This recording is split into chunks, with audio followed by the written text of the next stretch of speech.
Why do we have to be enlightened?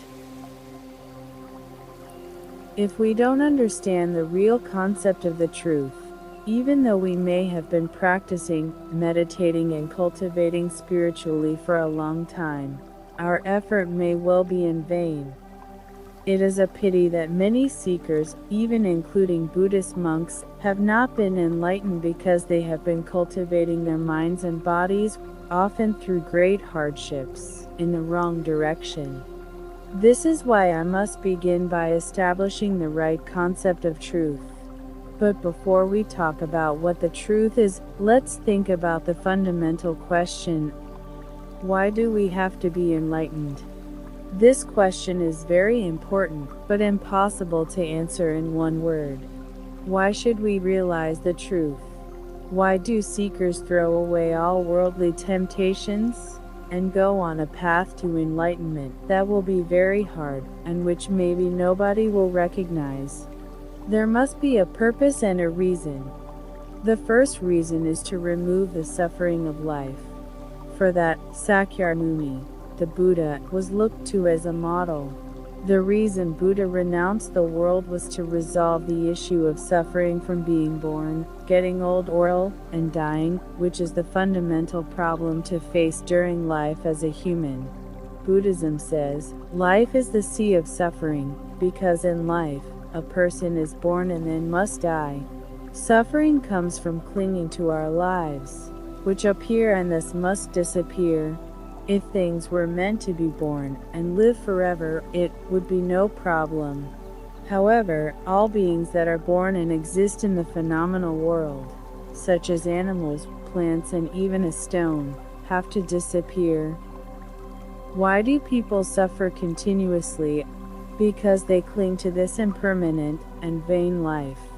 They cling to a life that appears and then disappears. Because it is my life, I cling to it. The root of so much suffering in this world starts from I. Because we cling to the delusion that this body-mind is I, the sufferings follow us. Therefore we come to lose happiness and freedom along with life. You might dispute this by saying, no, I was happy, free and still alive, so I have life, but happiness, freedom, and life from the point of view of truth mean a permanent state. The happiness, freedom and life you have felt in living are not permanent, but only for a short moment. The impermanence of them makes humans sad and creates suffering. The one and only reason we seek the truth is to attain permanent happiness, freedom and life. To do so we have to understand the fact that this body-mind is not the original I. We are deluded by thinking our body and mind is us, but this is not the case. When we try and cling to the world around us, whether in the form of people, materials, honor, or power, those things will not follow our volition. The difference between the enlightened and the unenlightened is this: the enlightened one does not harbor the delusion of I. Therefore they do not want to chase momentary happiness, freedom and life through this body-mind. The true self shares its original true nature with the absolute rather than this body-mind. It never clings to something that stays for a moment then disappears like dust. That which we can really call I is the only true nature. What is a truth seeker? In the view of truth, there is no difference between Buddha and other sentient beings, including 7 billion people on Earth. However, taking a perspective of phenomena in the relative world, we can classify 4 main groups of truth seekers. In a pyramid shape based on that classification, we can find the laymen comprising the largest part on the bottom level. The laymen are seeking material possessions. The second level contains religious people, including non-religious groups such as those who practice Dan breathing, Qi practice, Taoist magic, etc., as well as traditional religions. Laymen and religious people see differently in terms of material things and spirituality. but they are the same in their pursuit of happiness for themselves, centered around ego. A layman is in pursuit of the material and the physical, while a religious person is in pursuit of the spiritual and mental ego. Pursuit of spirituality may seem like a more noble cause than that of material things, but both are entirely based on ego. Ego means individual self, for themselves alone, no matter if they are laymen or religious people. They live for their own happiness, or that of their family and their groups. Therefore, most all religions these days are addicted to praying to God for mercy. The pursuit of these religions and spirituality is the same as the pursuit of material things. When you realize the reality of this, then you are able to get past this level of the pyramid to the truth seeker level. What is a truth seeker? A truth seeker is a person in pursuit of pure truth. Though many people say, "I am a truth seeker," in fact, true seekers are very rare. Most are only in pursuit of material, spiritual, and mental happiness.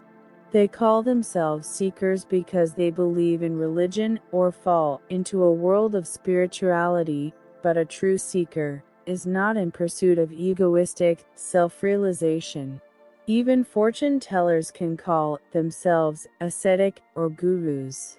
Those words should be used for only the Enlightenment one, because they mean a person becomes truth itself, and therefore a master who can teach the truth. When I say this, people ask, are monks and priests truth seekers? External position or job has nothing to do with it. Truth seekers are people who seek a pure truth in an internal world, but they are not distinguishable from the outside. Pure truth means no self. The phenomenal no self equals to the absolute, the true self. No self, the level without ego, is the one of pure truth. The people who want to arrive at that level are the seekers. Over 99% of 7 billion human beings are in the range of laymen, and religious people, on the other hand, the seekers in pursuit of pure truth, are fewer than 1%. The people who are in pursuit of pure truth and who become the truth itself are Buddha at the pyramid summit. People who reach ultimate enlightenment, like Sakyamuni Buddha, are too rare to mention as a percentage.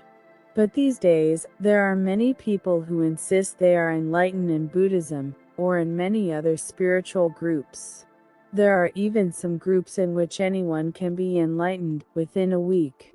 Why is such so-called enlightenment becoming common? Because there is no right definition of enlightenment.